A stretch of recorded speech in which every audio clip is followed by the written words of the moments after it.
মোবারক হোসেন পেশায় কবিরাজ, ভত্তামিন নামে মানুষের ঘরে যাতায়াত, ঝাড়ফুঁক করা, পানি পোড়া দেওয়া। কিন্তু সেই কবিরাজই কুমিল্লায় ঘটিয়ে ফেলল এক নারকীয় কাণ্ড, যা কাঁপিয়ে দিয়েছে পুরো দেশকে। কুমিল্লা বিশ্ববিদ্যালয়ের শিক্ষার্থী সুমাইয়া আফরিন, তার মা তাহমিনা বেগম, দুজনেই পড়ে আছে নিথর দেহে ভাড়া বাসার ভেতরে, আর ঘরে ছড়িয়ে ছিটিয়ে আছে মৃত্যুর বিভীষিকা। এই মা মেয়েকে করেছে সেই কবিরাজ মোবারক হোসেন। কুমিল্লা থেকে পুলিশের দাবি, ঝাড়ফুঁকের নাম করে বহুদিন ধরেই তার যাতায়াত ছিল ওই বাসায়। আর সেই সুযোগে ঘটল ভয়ঙ্কর ঘটনার দিন ছিল রোববার সকাল। পুলিশ সুপার মোহাম্মদ নাজির আহমেদ খান সংবাদ সম্মেলনে জানান, সকাল 8:30টায় মোবারক একটি কমলা রঙের ব্যাগ নিয়ে ভুক্তভোগীদের বাসায় ঢোকেন, পানি ছিটিয়ে বের হন। বেলা 11:23 বের হয়ে আবার 11:34 প্রবেশ করেন। ভেতরে গিয়ে দেখেন ছাত্রী শুয়ে আছেন। তখন তাকে চেষ্টা করেন।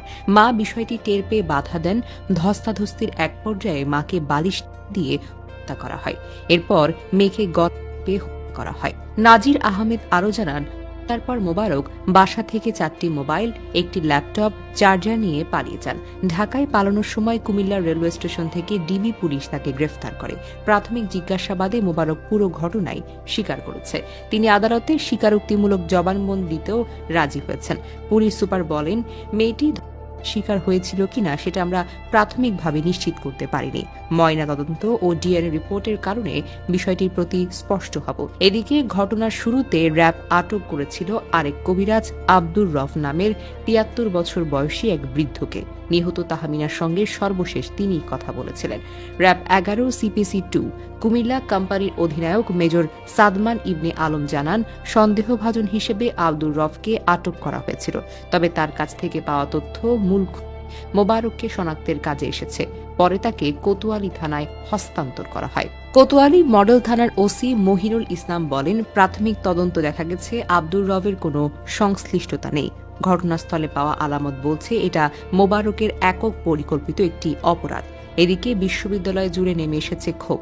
শিক্ষার্থীরা অবস্থান কর্মসূচি ও বিক্ষোভ করছে। তাদের কণ্ঠে স্লোগান, আমাদের সুমাইয়ার হত্যার বিচার চাই, কে দ্রুত দিতে হবে। শিক্ষার্থীরা দাবি তোলে, সুমাইয়া শিকার হয়েছিল কিনা দ্রুত ডিএনএ রিপোর্টে প্রকাশ করতে হবে। পুলিশ সুপার এসে শিক্ষার্থীদের সামনে বিস্তারিত তুলে ধরবেন, তবেই শান্ত হবে আন্দোলন। একবার ভাবুন তো, একজন তরুণী মাত্র 23 বছর বয়স, কুমিল্লা বিশ্ববিদ্যালয়ে ভর্তি হয়েছে, ক্লাস, পড়াশোনা, ভবিষ্যৎ সবকিছুই সামনে। তার একজন মা, যিনি সন্তানের পাশে দাঁড়িয়ে স্বপ্ন দেখছিলেন, অথচ দুইজনের জীবন শেষ হলো এক কবিরাজের আর শয়তানির হাতে।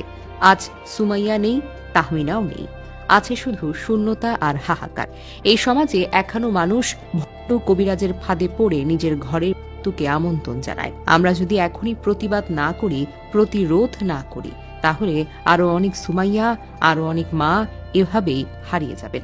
আমাদের দায়িত্ব অপরাধীদের মুখোশকে উন্মোচন করা, ন্যায় বিচার প্রতিষ্ঠা করা, আর এমন কবিরাজের প্রতারণা থেকে মানুষকে বাঁচানো। কারণ চুপ থাকা মানেই অপরাধীকে রক্ষা করা।